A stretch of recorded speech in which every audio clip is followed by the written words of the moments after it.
Ready? Okay. Greetings, everyone. We want to call the Griffin-Spalding County School Board March 2nd meeting to order.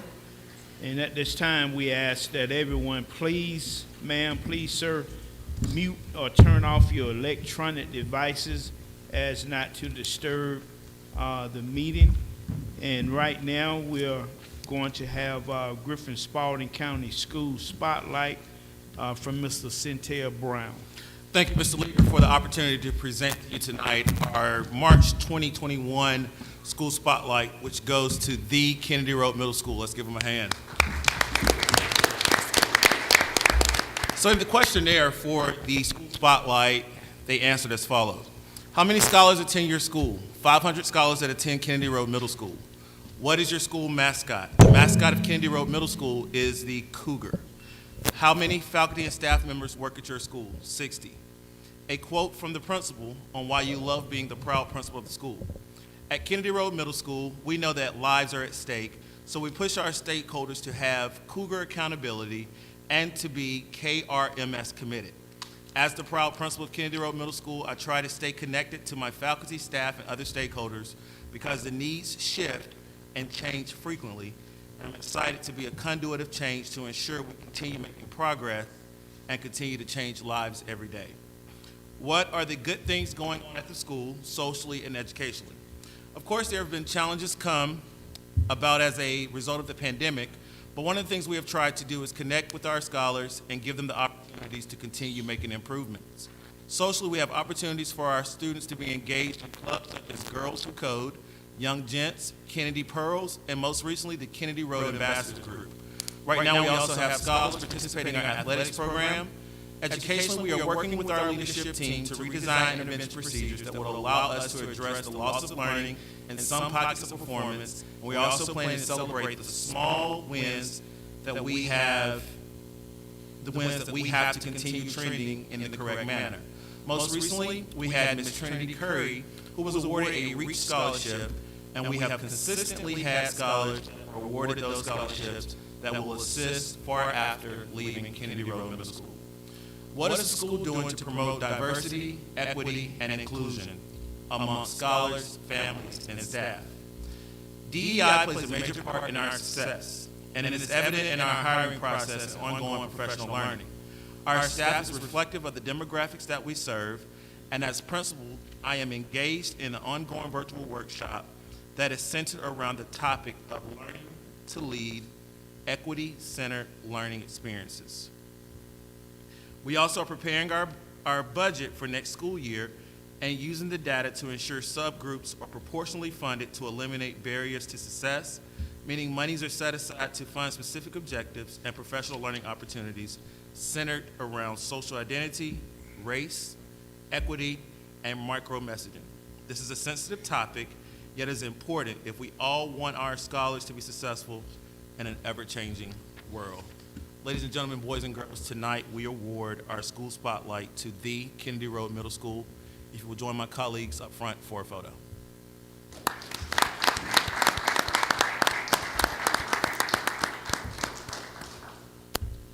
Mr. Simmons, also if you would join us for a photo as we present our March 2021 spotlight.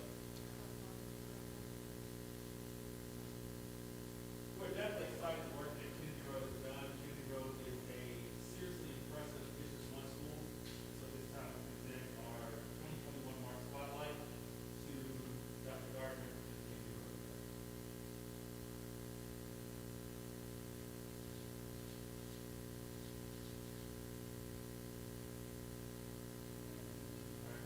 I see my second grade science teacher, Ms. Ray Erica, is now the principal there, so it's good to see you there. Let's give her another hand.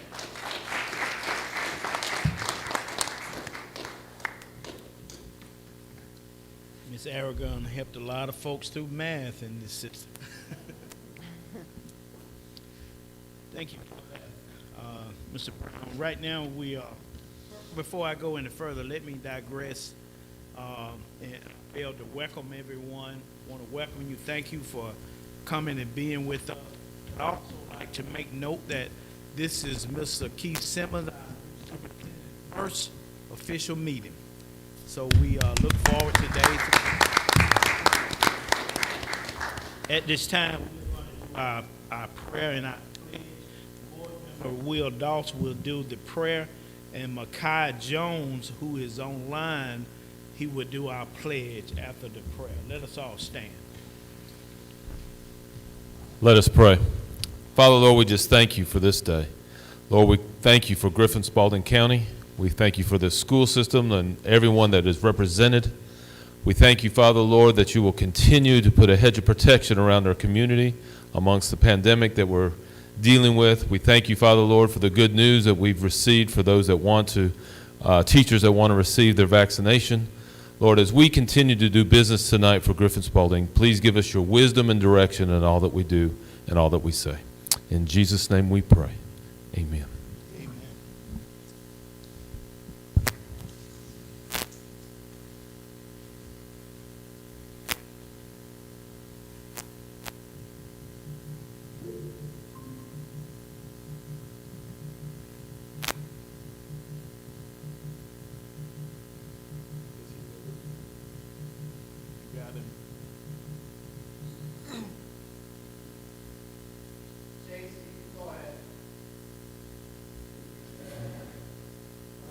I pledge allegiance to the flag of the United States of America and to the republic for which it stands, one nation under God, indivisible, with liberty and justice for all. Thank you. Thank you, J.C.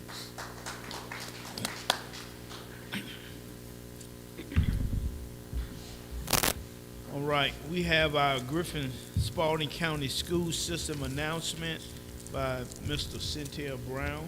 Thank you so much, Leader Holmes, for the opportunity to present our two scholars who are doing announcements. We have Ms. J.C. Barnes, who is a student at Spalding High School, and we have Ms. Breasia Flint, who's a student at Griffin High School. So at this time, if Ms. Breasia Flint will start, and you guys will just go back and forth between the bullet points that are there. Chairman Holmes, members of the board, and Superintendent Simmons, my name is Breasia Flint, and I'm a senior at Griffin High School. I would like to thank the Board of Education for involving scholars of the district in the policy and legislative process.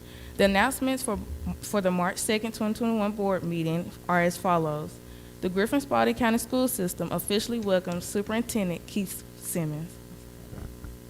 March 8th, 2021 is National School Breakfast Week. Community-wide reading program, NEA Big Red, March 1st through 30th, 2021. March 15th through 19th of 2021, we will observe Board Appreciation.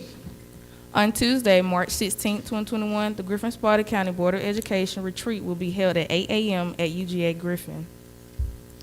2021-2022 pre-K registration dates for GSCS employees are March 17th through 2021.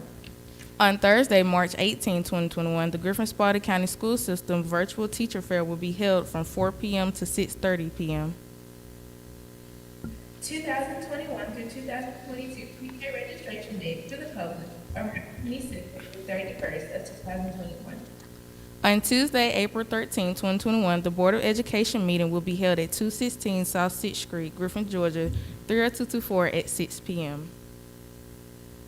Governance team, cabinet members, and stakeholders, this concludes the Board of Education announcements for Tuesday, March 6th, 2021. Thank you. All right, thank you, ladies. Great job.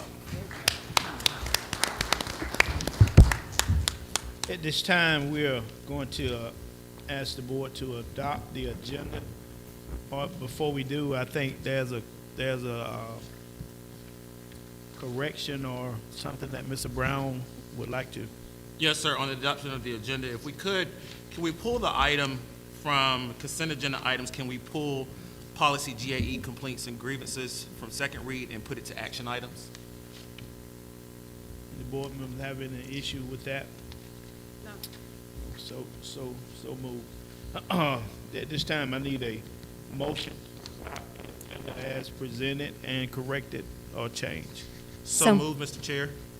We got a motion by Second. Mr. Brown and Ms. Cook, was the second. All in favor, raise your hand or your 5-0. Thank you. Recognitions, Ms. Barbara Cook.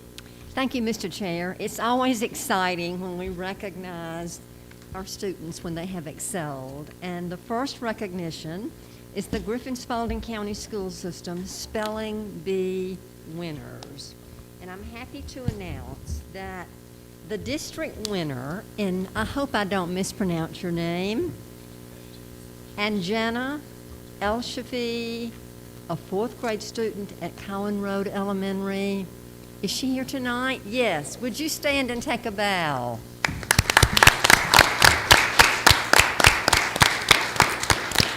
And if it's okay, Ms. Cook, I did have just a short statement I'd like to read about Yes, I'd the love spelling for you bee to do winner. that. You want to come on up?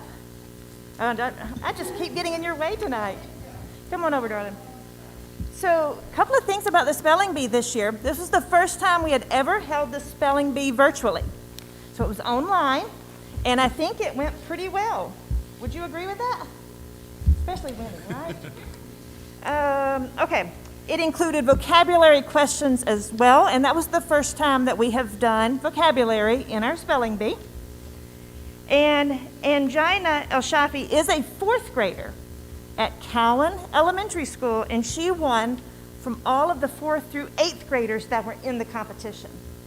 Do you remember the word you spelled correctly to win? No. How about assuage? Do you remember that? That was the word that she was able to become the finalist with. And what's really awesome is she was able to win a plaque and some cash. She walked away with $100. Have you spent it yet? Oh. Wow. Anybody need anything? We know where we can go. And I do just want to say Jefferson Latham, he was a 6th grader from Cowan Middle. So the sister schools there had winners. He was the second place winner. And he also received a plaque and $50. And we would like to recognize Anjina again for her wonderful performance in our spelling bee with this certificate.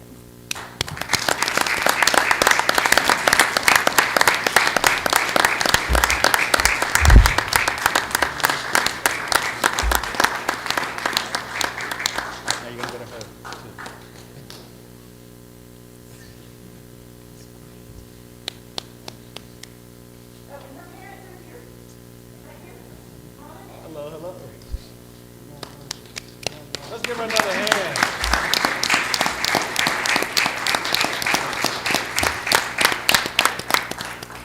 You didn't have to give him anything. That's right. All right. Just everybody. Everybody give him. You get a fist bump. You get a fist bump. That's awesome. All right. There you go. Yay.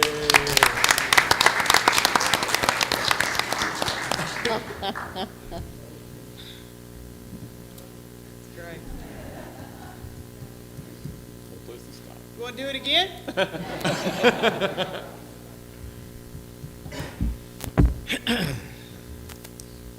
Wonderful, wonderful. Before we go to the next item, just wanted to give you an update. I was, for those that not familiar, but our Spalding High School girl basketball team are playing in the second round of the playoffs. They're playing Cedar Shoals. They're up, and they're just going into the second period. So keep them in our thoughts and prayers as they compete tonight. Next up, we have the Spalding County School System Science Fair. All right. Thank you.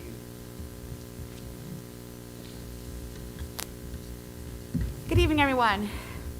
Each year, Griffin-Spalding County School students have the prestigious opportunity to participate and compete in the Griffin-RESA Regional Science and Engineering Fair.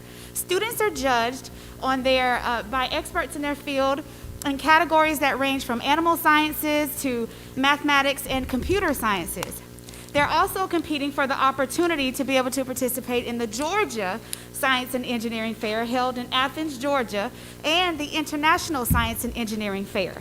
This year, our student candidates to represent Griffin-Spalding County Schools are Christian Arona Castro and Ana Sofia Arona Castro. Please congratulate both Christian and Ana, who are both from Spalding High School, on their first place achievement in the Regional Science Fair, who will be going on to participate in the State Fair. With their project entitled, "Can Biochar Be Used to Create Viable and Environmentally Sustainable Ink?" Congratulations, students. Come up.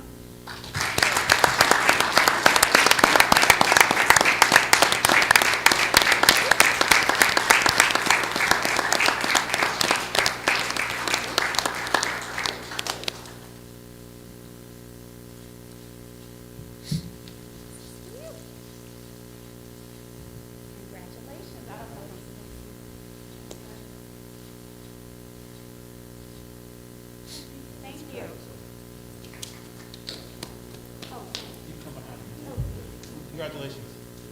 Congratulations. You did. Yes, thank you.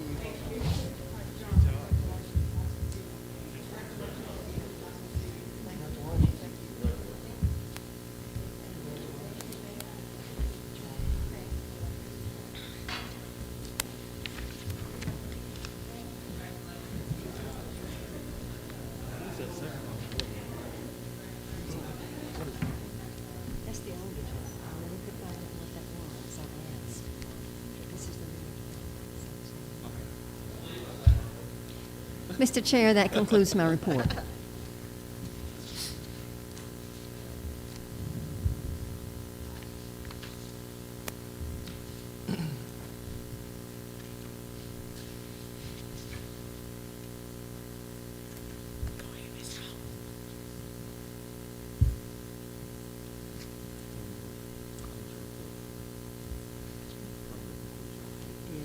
Mr. Chair, that concludes my report.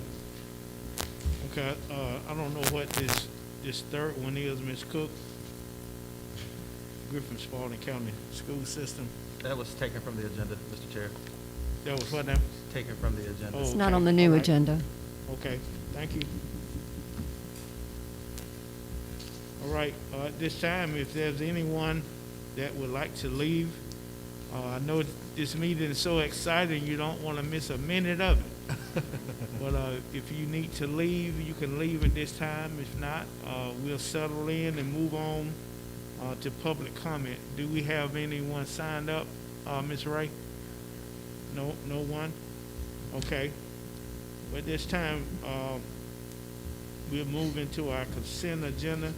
Can I get a motion to accept it as presented and corrected? Mr. Chair, before we do that, I just have a quick question in regards to the human resource personnel actions.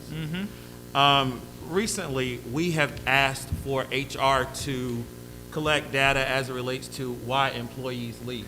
So whether if it's personal, if it's spouse or whatever, and I greatly appreciate our previous superintendent allowing us to do that. I would like to take this a step further, Mr. Chair, and I would like to ask Dr. Taylor if she could speak to the components of the exit survey and to see if we could now get the reason that they type. We're not asking for names or anything, but the reason that they type for leaving, if that is shared with the board. Because if we are to shape and look at branding and look at the reasons why we have our employees, I think it's important for the board to know why employees are leaving their responses. And so I'm not sure if any other action is taken there, but I've talked with my colleagues about it, and they are definitely on board. And so I just wanted to give Dr. Taylor the opportunity to speak to the actual exit survey and what the components are to that.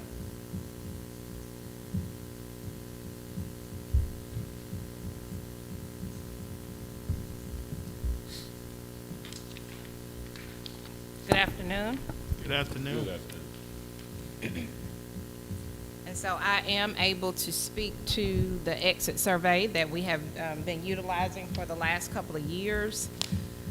And I'll just go through a couple of the questions that are asked.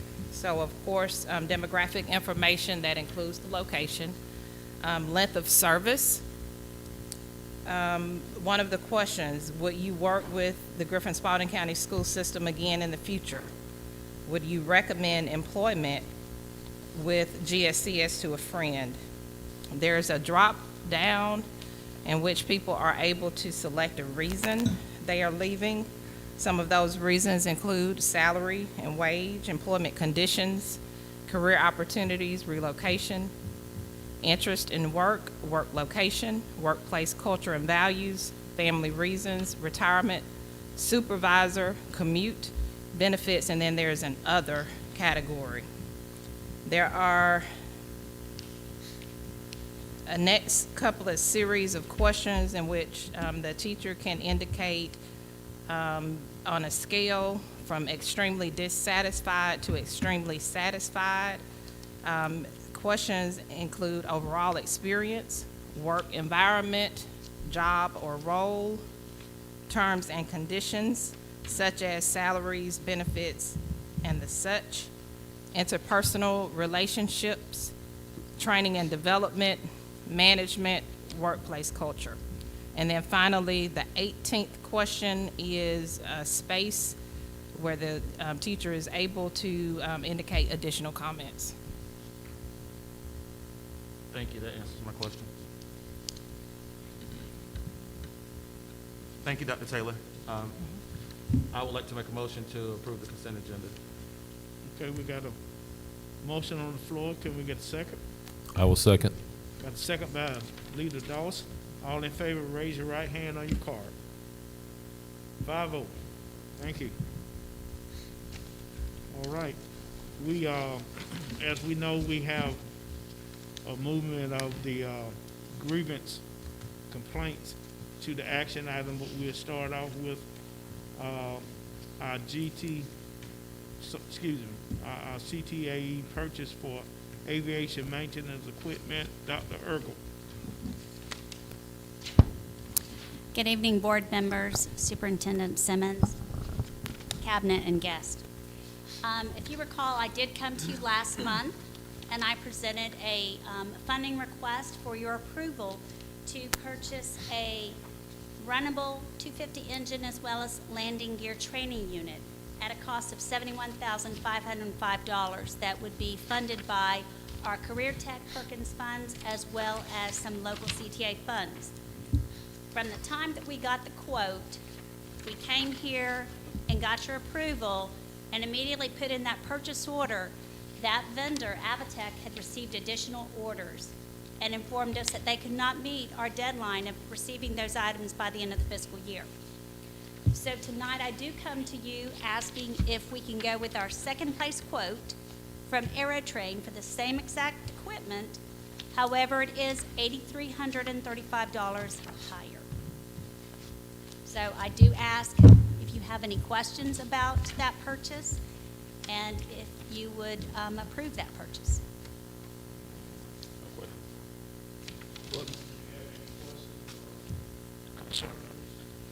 Just my only question is that the vendor that you decided to go with was one of the vendors that you had a quote from previously. Yes, sir.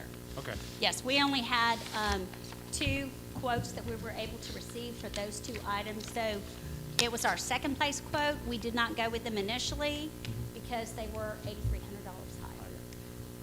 Dr. Ergel, I was just curious as to why you think there's been such an uptick of people ordering equipment. What's your theory on that? Which is good, I think, in the kind of world we've all lived in the last year. I don't know, and I don't know. It could be one piece of equipment that they ordered because they build these to order. Right. So it could be one piece of equipment that kind of pushed us down the line. I don't know, but I do know when we did contact AeroTrain, the second quote, we did tell them the dilemma we were in, that it would be a process for us to come present it to our board and to receive a purchase order. They did give us a placeholder and said that they would hold a spot for us provided we could get them a purchase order by this Friday, the 5th, and they would guarantee that we received that in May. Sure. And you won't lose any of your grant money or anything. That's Correct. awesome. Thank you. You have my full support. All right. Any other questions, board member? With that said, and as Dr. Ergel presented, can I get a motion to approve the purchase of this aviation and maintenance equipment? So moved. Got a motion by Ms. McDonald. Get a second, please. Second. Second by Ms. Cook. All in favor, raise your right hand on your card. 5-0. Thank you very much. If I Thank you. could just take your time for one more second and tell you, Yes. today I did receive an email from our state director at the Georgia Department of Education for Career Tech, and the graduation rate for Career Tech pathway completers for the state was 97.18 in 2020. And I'm happy to tell you Griffin-Spalding's graduation rate for CTA pathway completers exceeds that with a 97.92. So I think that's kudos for our students in Griffin-Spalding. Well, thank you, Dr. Ergel. That's great. At this time, we'll look at the complaints and grievance. Are there any questions or comments about that policy? Yes, sir, Mr. Leader. Mainly just so that the public, as we are here voting on different issues and bringing different things up, I think that it is good for us as the policymakers to let the public know the different things that we are voting on.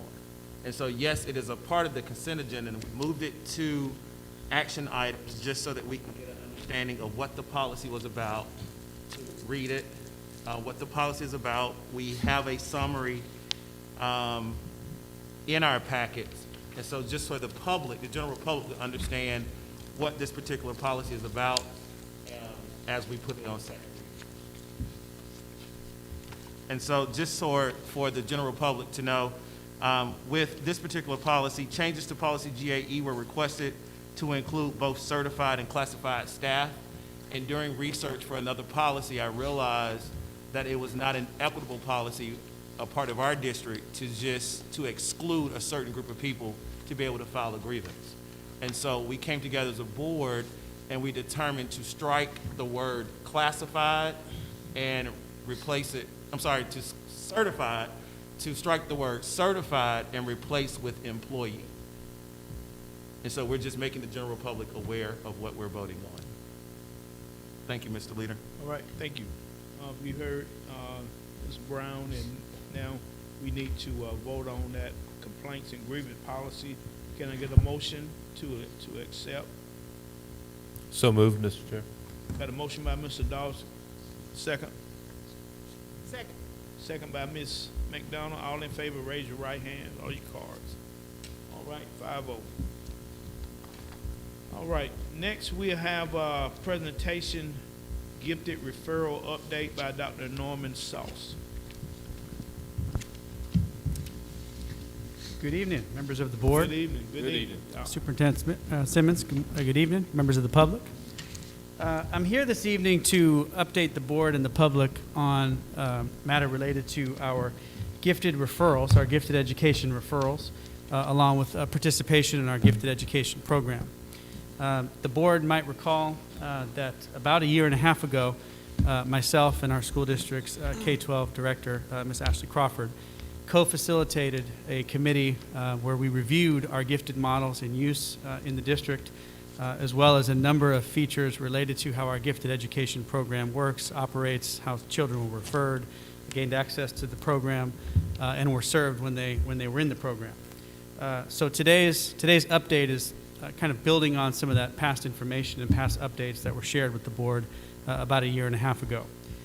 So first and foremost, the slide that you see here that I believe members of the board have in your packet there and that the public can see. This slide here, for some broader context, shows you first the total enrollment of students in the state of Georgia over the last 6 school years.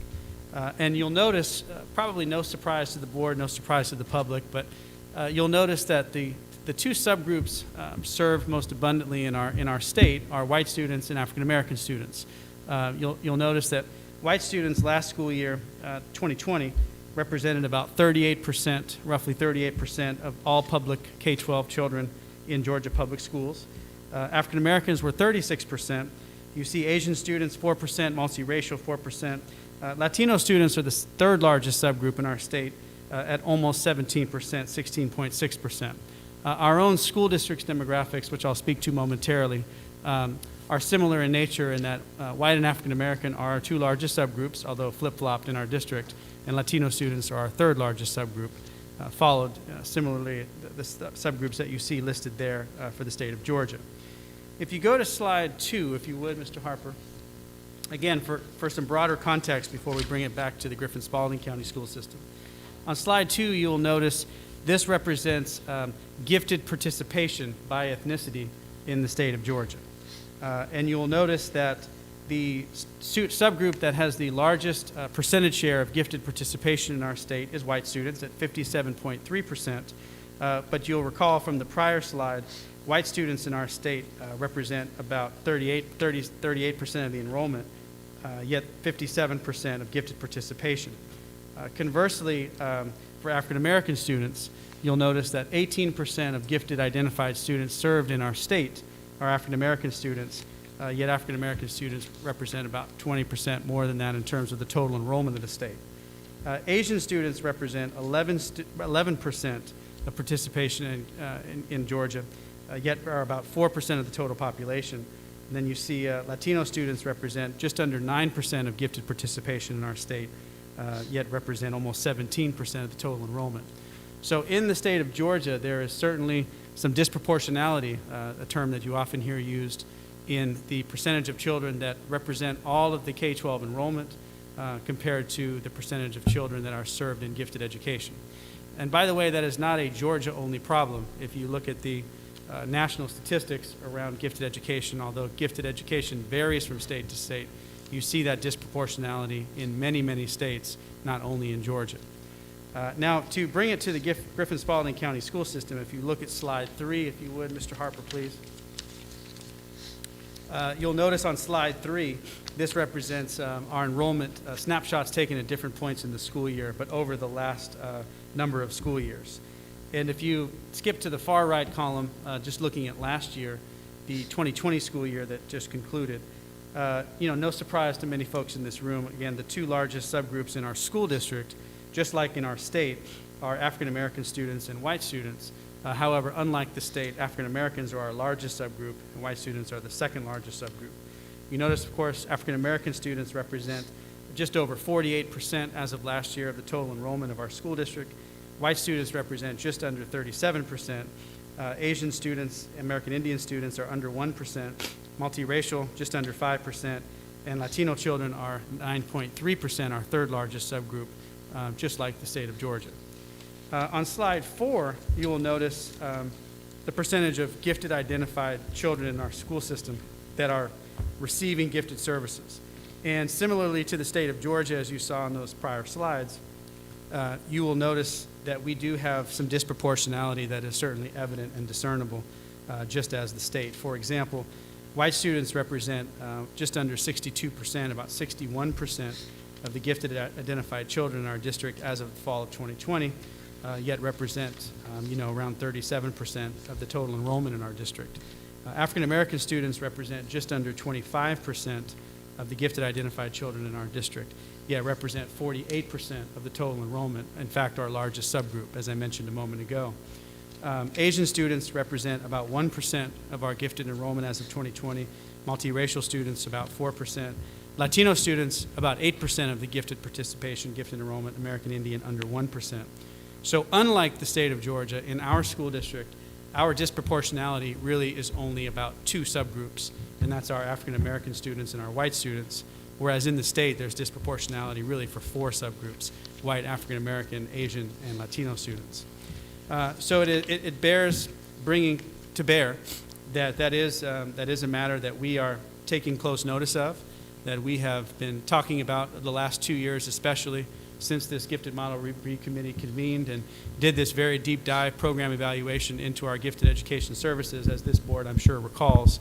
And we've begun to draw much more attention to this issue with our teachers, with our school administrators, with our counselors, have begun to refine how we approach the referral process and the support that we're giving our school staffs to draw attention to this matter as they engage in the referral windows 2 times a year in the fall and in the spring.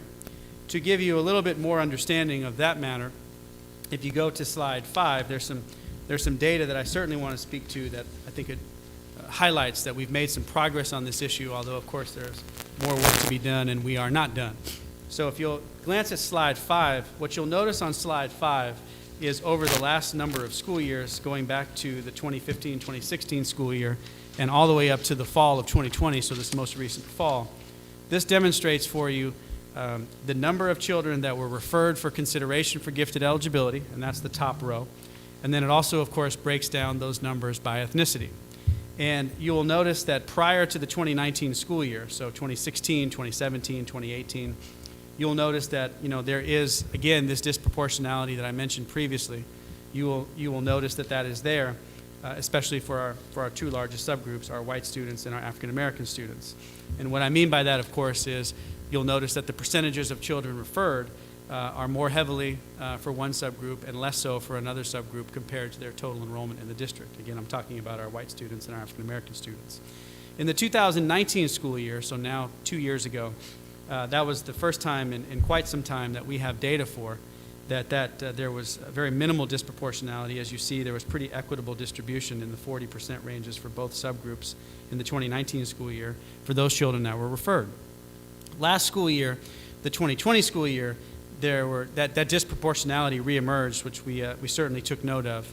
And then you see in the fall of 2020, we're very, very happy to see that, again, in the vein of eliminating disproportionality, you'll notice that this past fall, of all the children referred, 289, 35% were white students, and again, white students are about 38% of our total enrollment, and 45% were African American students, keeping in mind African American students are about 48 percent of our total enrollment. So that disproportionality really for the first time with our referrals, for the first time in any number of years that we have data for, you see this past fall, it did dissipate, it disappeared, which shows that some of the efforts I spoke of a moment ago, we believe are taking hold, and the conversation is becoming more abundant, and folks are, of course, taking this very seriously. With that being said, the next slide, if you don't mind, Can Mr. I ask Harper, a going to question slide there 6. before you move on? Oh, yes, sir, absolutely. I'll certainly take a question now. The number of students referred on that page then are new students that are being referred to the program, not ones that had already been referred. That's a great question. So let me speak to that. Generally, the answer to your question is yes. And to be clear, I want to make sure I understand what you're asking. So are these children that have been referred and considered for the first time? Is that what you mean? Correct. More often than not, the answer to that question is yes. However, there are some provisions that if a child was recently referred or referred in prior years, they can be referred and considered again. In most cases, a significant amount of cases in our district, they were referred for the first time. Which, by the way, sorry to interrupt, Mr. Doss, is another matter that we're addressing to kind of, again, re-educate and assist our staff to understand that that doesn't have to be the case. A child can be referred the next year or the next referral window. They don't have to wait 2 years, or if they didn't make it once, never be referred again. We've certainly come to understand that there's some misconceptions of the process among staff, which is part of our, re-education and re-informing that I spoke of a moment ago. Okay. My Great follow-up question. question Yes, sir. then is of the number that is referred, what percent accept to be? Yes, that? it's a great question. And as a matter of fact, sir, what a great segue to slide 6, because that data answers your question precisely. So if you'll notice on slide 6, the top row shows you the number of children that were actually accepted, if you will, met the state's required criteria for gifted participation in each of those referral windows. And in parentheses, of course, you notice the answer to that precise question, Mr. Doss. It tells you the percentage of those children referred in each of those referral windows that were actually accepted into the program. And lastly, I'll remind the board this and remind the public this. Determinations for gifted eligibility in our state are stipulated by State Board of Education regulations. So it's not any sort of a local decision or a board decision or what I feel like doing. I mean, nothing of the sort. There's very, very particular regulations that the Department of Education establishes that determine whether or not a child is able to participate in gifted services. There are a whole host of reasons why we're giving this renewed attention to this work over the last couple of years, not the least of which is the importance of equitable access and folks being able to equitably participate, or their children equitably participate in gifted education, improving the efficacy and the engagement and the pathways, to go back to what Dr. Ergel mentioned, pathways that this can potentially open up for our children once they're admitted to and receiving services in the program if they're eligible.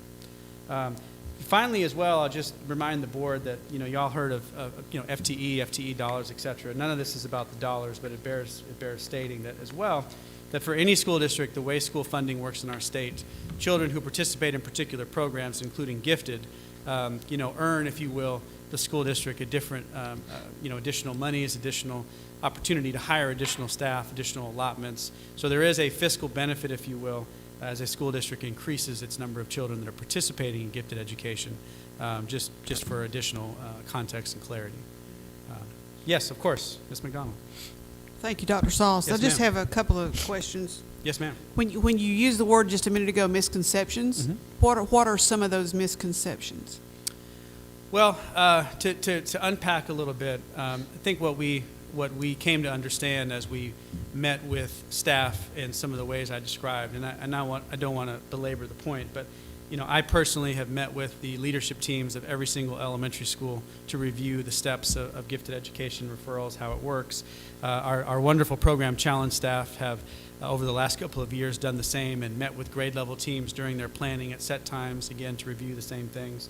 And I think what we've learned, what's come of that, is that if you don't revisit with folks how gifted education works, how children qualify, what the instruments are that are used, what the state mandated levels of performance are for one to participate.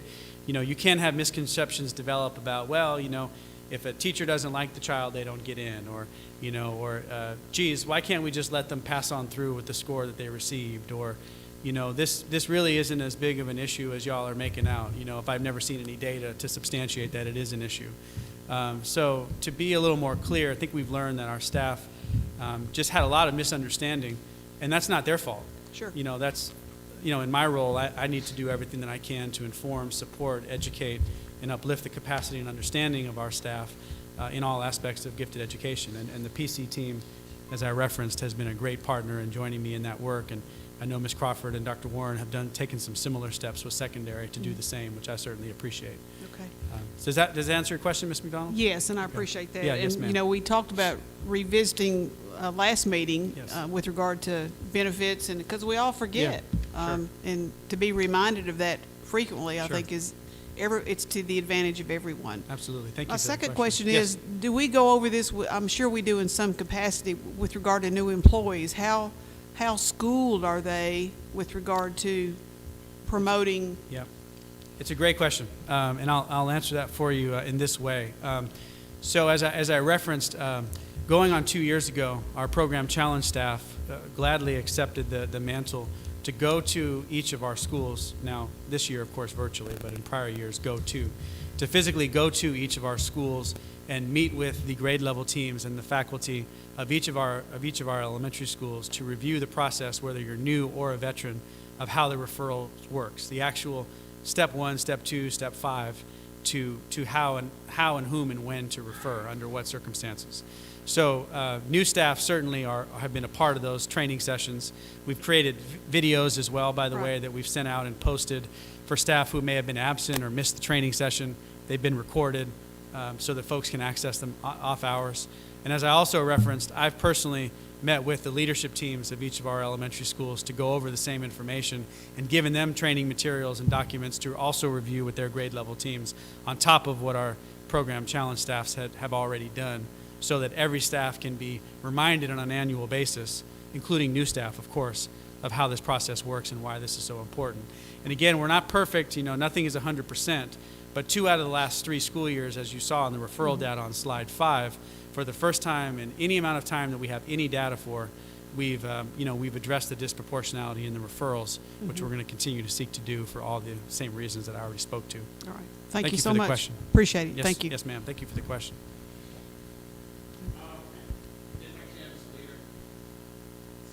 I talked earlier today Yes, as sir. it relates to the questions that I had, Yes, sir. and I hope that Dr. Warren will get with Ms. Crawford to get the information that I'm requesting as it relates to secondary education. Yes, sir. But we talked about earlier today that there are some disparities, and so when you're looking at the number of minority students who may get a referral, but as it relates to, I guess, finishing out and being able to receive services within our gifted program, or being identified as gifted, what are we doing to address those gaps? Yes. And then what are we doing to increase access for our minority students who are not a part of the... Thank you for that question, Mr. Brown, and let me offer you this. First of all, I'm a very, very proud participant this school year, beginning this school year, in the Georgia Association of Gifted Children's Anti-Racism Task Force. Awesome. So myself, and not to make this about me at all, but just to kind of get back to your question. So myself and a number of educational leaders from around the state are participating in this task force to take a look at the systemic inequities that exist in the state regulations and what's been adopted practice in our state around gifted referrals, gifted education, gifted access, to eventually make some recommendations to the State Board of Education to hopefully adjust or adopt some of the recommendations we present to help better address this issue systemically across our state. So on the one hand, that's one proud part of the work that I'm a part of, and proud to represent the Griffin-Spalding County school system in doing so. So hopefully, eventually, sooner than later, there's some statewide changes to help address this issue. To bring it back to our school system for a moment, one thing that I'll share is that although the day is not today, we're gathering a proposal that we'll soon hope to be able to share that, if adopted or if approved, will allow us to allow children from each of our schools participate in Program Challenge, not based solely on criteria established by the Georgia Department of Education for gifted education, but some local criteria around high achievement that will be less cumbersome, less stringent, perhaps containing less systemic inequities based on our own understanding of our student population. That if approved and if we can go forward with that at a certain point, would allow a greater percentage of our children to participate in gifted education, even if they don't necessarily meet the criteria, that the state has established for gifted education. So not to get too far out in front, but that is something that we're working on developing and hope to be able to present potentially even this school year, but potentially next year. At the same time, we also believe that just drawing attention to the issues in the way that we are and the way that we have that we described has also had this residual effect of, staff who are very well intentioned, who don't want to intentionally withhold access of any child from any background for any reason, now just being better equipped with understanding, with training, with know-how to help build the capacity, build the efficacy of every child in front of them, regardless of background, but especially those from our underrepresented populations, that I believe you'll see these numbers shift over time. But we are excited about this proposal that's in development that I hope to be able to share with the board in the coming months that may also be an additional avenue for access that you'll hear more about. And within this, I just want to make sure that because we have some really great things going on in our school district, and so I just want to make sure that every scholar has access, that it shouldn't matter whether you're at Jordan Hill, Crescent, Future, Acton, or Moore, that each of those scholars have the access, and they do have the access. And as we continue to unpack and things evolve, I do want to say before I move on, just thank you for your hard work with our gifted program. I served on one of the task forces that you guys did that brought recommendations, and as a board, we're starting to see those things. So just thank you so much for the work that you're doing with our gifted population in our school district. Well, thank you for saying that. I represent a great team that's working with me, but thank you for saying that, Mr. Brown. I appreciate that. Yes, sir. I have one question, Dr. Sauce. Yes, sir. But it's been a long time since I participated as a gifted student, so I know things. Do you have catch proof? that? Wait, where's the proof? How old are you? But I have a question about, I know they sent out a letter after the kids they've identified them through testing. But, I know they sent out a letter, but I'm curious because I haven't seen it.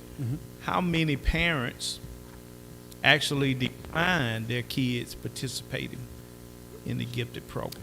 So just to be clear on the question, so you're asking how many parents am I aware of whose child qualified for gifted services and the parents declined their child to participate? Mr. Holmes, I can honestly answer that question. To my knowledge, I'm not aware of any. Now, I don't have all that data in front of me. There could be a small handful of sorts, but I'm not aware of any in the last several years. And I'll tell you that Program Challenge, part of our review, gathering perception data around our community about Program Challenge, for example, and it's just widely and broadly perceived as this very, very exceptional program. And I'm not saying it is or it isn't, but of course it is. But I know that so many of our parents and community members perceive it very positively based on data we gathered at multiple times in the last couple of years. But to answer your question directly, I'm personally not aware of any. And maybe I can do a deeper dive on that. But I'm not personally aware. Hey, I would just be curious as Sure. I can do a deeper dive on that. to some, what category they fall in. Sure. I'd be happy to look further into that for you. And again, forgive me, but off the top of my head, I'm not aware of any circumstances in recent years where that's been the case, but it could be. And the reason I ask that is because of, like you said, perception. We have some, I can only speak to that I Sure. privilege of running into, contacting or talking with, but there's a perception that the gifted program sometimes is just meant for certain students, certain economical students, and we have bright students all across the spectrum, and but I would be interested to know if we have some that decline participating, and if you could do a deep dive, and I'd be happy to get more maybe the next time or before the next time we could get an update on that. Sure, no problem. Okay, I'll be appreciate absolutely it. glad to look into that for you. Appreciate it. Thank you so much. Yes, sir. You got anything else? No, I just wanted to bring those the data points to your attention and speak to some of the work that's been underway and will continue. And I appreciate the questions and the opportunity to share those updates. Thank you. Thank you. All right. Dr. Sauls, thank you. Thank you. I appreciate that. Absolutely. Board members, the next section concerns some information items. We have our monthly facility maintenance report, our construction renovation, and also our system employee of the month for February. We have some announcements. I have a question for Go ahead. Mr. Akins. Is that okay? Yes, no problem. Under the information items, Mr. Akins, I'm at the, monthly facilities and maintenance report. I'm always worried about the custodial issue, and I read here that we have 17 openings, and that makes me kind of nervous knowing that we just went back to school, and I believe turn the page, and 2 were on to be hired tonight and 1 potential. Can you update me on that? I just want to be sure our buildings have the people in the buildings to keep our buildings clean, because our teachers are back, our students are back, and it's just imperative that we have the manpower to do this. Ms. McDonald, I can't give you the actual numbers. I apologize for that. I haven't spoken to Bruce today to see where we are in that process, but we're still utilizing the transportation personnel, as you know, so we're able to fill in there. We haven't seen any issues as far as not being able to upkeep at this point in time. So we don't believe there's any building in our system that is so short of help that they cannot get the job done for our students and teachers in your... No, ma'am. Okay, because if we are, then we got to do something. Because if we're asking people, and I think everybody in this room knows that that is a real concern of mine, has been from the very beginning, is that we have the proper people, the number of people needed to keep these buildings clean. Yes, ma'am. Okay. Yes, ma'am. And so, just to clarify, I think I'm reading, according to page 3, it says there's 17 openings, but on the next page, the Right. thing, it says there's 12 temps. So really, there's 5 positions and we've got a couple of those that were in the hopper for today. So the number isn't as dire as 17 at the moment because we have those other things. I just thought that was the case, and I wanted to hear you say it. Thank you. Yes, sir. Thank you. Right. In the announcement, please take note of March 8th through the 12th is National School Breakfast Week. Also have a community-wide reading program on the menu, schedule rather, and also most important thing, one of the most important things, March 15th through the 19th, Board Appreciation Week. We're accepting all gifts and gratuities. You can either get it to Miss Ray or send it directly to me, 357 Moreland Road, Griffin, Georgia. Also, we want to make note that Thursday, March 18th is is Griffin-Spalding County School System virtual teacher 4 to 6:30. That fair for anyone that may be interested in that out there in the general public. And with that being said, we'll start to my left with Mr. Doss for any comments that the board members may have. My only comments are that it is glad to have Mr. Simmons on board. It was a little bit of a process. I am very grateful for the hard work that the board put in and working together to make this happen. And so I hope that all of the staff here, we know that you endured a lot over the last 3 months also, and so very grateful for that. But I'm very, very thankful that our teachers are those that are wanting to be back in the classroom, are able to be back in the classroom, and that we continue to pray that the numbers continue to go down. Thank you, Mr. Chair. I too would like to officially welcome Mr. Simmons. And, when people ask me about interviewing and hiring a new superintendent, and now with Mr. Simmons sitting in the chair, the word I use is hopeful. Very hopeful for our future, because I feel like that we have the right person here to do that. I love his style. I told him when I met with him that he spoke to me as a former educator and had me in tears a couple of times during the interview process. And I'm just very, very glad you are here. And I also want to obviously thank all of our teachers going back to work this week, hoping this week is a good week for everyone, and thrilled that our kids are back in school too, because when on my way to the meeting tonight, I saw 3 buses, and that just made me feel really good that the yellow buses are back up and running. So thank you for everyone in this room for what you do for our system also. Thank you so much, Mr. Chair. All right. To my right, Ms. Cook. I just want to thank our teachers, our faculty, our staff. We cannot thank you enough for the work that you have done during this pandemic. You are incredible. As Sarah Jones said, if I'm stranded on a deserted island, I want teachers there with me because they can figure out a way to do everything. So you all have done an incredible job. I'm excited that we're back in school face-to-face. It's great to see activity now in our buildings. I personally welcome Mr. Simmons as our superintendent.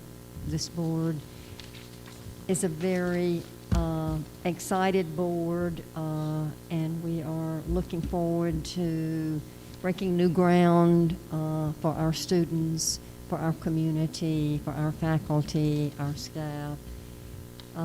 We've only just begun, so we're very excited about the future. Congratulations. Mr. Brown. Thank you, Mr. Leader. I just want to say thank you to everybody for the hard work that you put into our scholars returning on Monday, and our teachers returning last week. So to our staff, I just want to say thank you for all of your hard work into ensuring that it's safe for our scholars and teachers. Also, just want to say congratulations again to Mr. Simmons, as we look forward to working with you and moving our district forward in a great way. And lastly, just continue to Pray for our teachers that may have some anxiety, and pray for our parents that may have anxiety for that. It's still something that you're into it, but ever changing. And we just need to keep everybody in prayer and give everybody grace. Ditto to everything that has already been said. I also want to add that I want to just thank Dr. Warren, Mr. Pugh, Mr. Aiken. As much as I have to say your name, I want to thank him. Mr. Aiken, he know I love to joke with him, but you all did a fine job at the memorial ceremony Saturday for Coach Bart Pinckney. We know we had a little slight hiccup, and we'll take care of that. And I thank Dr.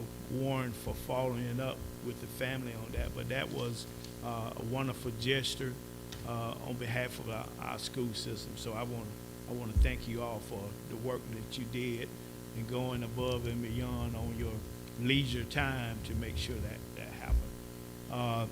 I want to defer to our superintendent. I asked him to give us, just some comments on his Look, Listen, and Learn tour, and also on the first 2 days of our kids being back in the building, if he would do that for us. Thank you, Mr. Chairman. So, board members, first, let me just share with you how excited I am to be here. I've had the opportunity to spend some time in schools this week. It seems like it's been a full 5 days already, but I know that it's just Tuesday, so that gives me 3 more days of opportunities to meet and greet. But I have kicked off the Look, Listen, and Learn tour. I have had the opportunity to visit 6 schools. I've had the opportunity to observe both in-person instruction as well as virtual instruction. I've had the opportunity to see concurrent instruction as well as synchronous or asynchronous instruction. And I share that with you because I recognize that it's a challenge, and our teachers have risen to the occasion. Our students have risen to the occasion. I had the pleasure of being at an elementary school today and had the opportunity to participate in wishing a student happy birthday. That's a big deal. That's a big deal, and I've had the opportunity to see operations in our schools. Our schools are clean. Our schools are orderly. Parents and students and staff have embraced the safety features and the safety protocols so that we can remain in school as long and as best we can.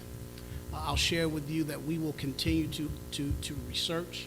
We will continue to collaborate, but most importantly, we will continue to communicate with our stakeholders, with our students, with our teachers about their needs, about what's working, and where the opportunities may lie, and we'll address those as best we know how. I look forward to the remainder of the week. Tomorrow, I believe I'll be participating in my first Archway Initiative meeting. I'm looking forward to learning about that partnership and ways that we can benefit as a district from that partnership. I'm looking forward to visiting more schools later in the week and just having the opportunity to meet and greet teachers. I'll share with you, I'm excited about where we're going. I recognize that it's only been 2 days, but at the same time, it's been 2 days filled of information. It's been 2 days filled of perspectives, and it's been 2 days of learning about where we are, where we want to go, and how we might best get there. So I'm excited, and I'll continue to update you in that process. Thank you, Mr. Simmons, for that.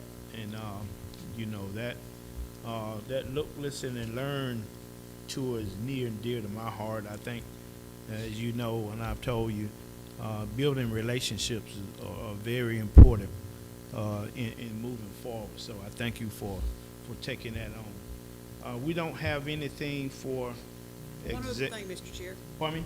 One other thing. Yes. We've got to say thank you to Ms. Ray and welcome aboard. This is also her first official meeting, and we wanted to. Without you, none of us would be in this room, and none of us would know where we're supposed to be, when we're supposed to be, and how we're supposed to get there. So thank you so much, and I enjoy working with you in the future also. Anybody?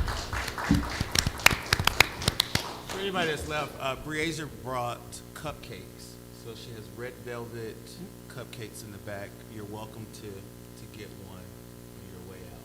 Wonderful. Yeah, y'all know I don't eat sweets and stuff like that. I'm on a strict diet. get yours Thank now, you though, I'll be for, gone. for thinking of Miss Ray. You know, she's a very important member of the team, so thank you for that, Ms. McDonald. We don't have anything for executive session. Unless anyone have anything else they want to say or any comments to make, we officially now stand adjourned and can I get a motion for us to adjourn? Got a motion by Ms. McDonald, second? Second. Mr. Dawes. All in favor? 5-0. We are officially adjourned. Thank everyone.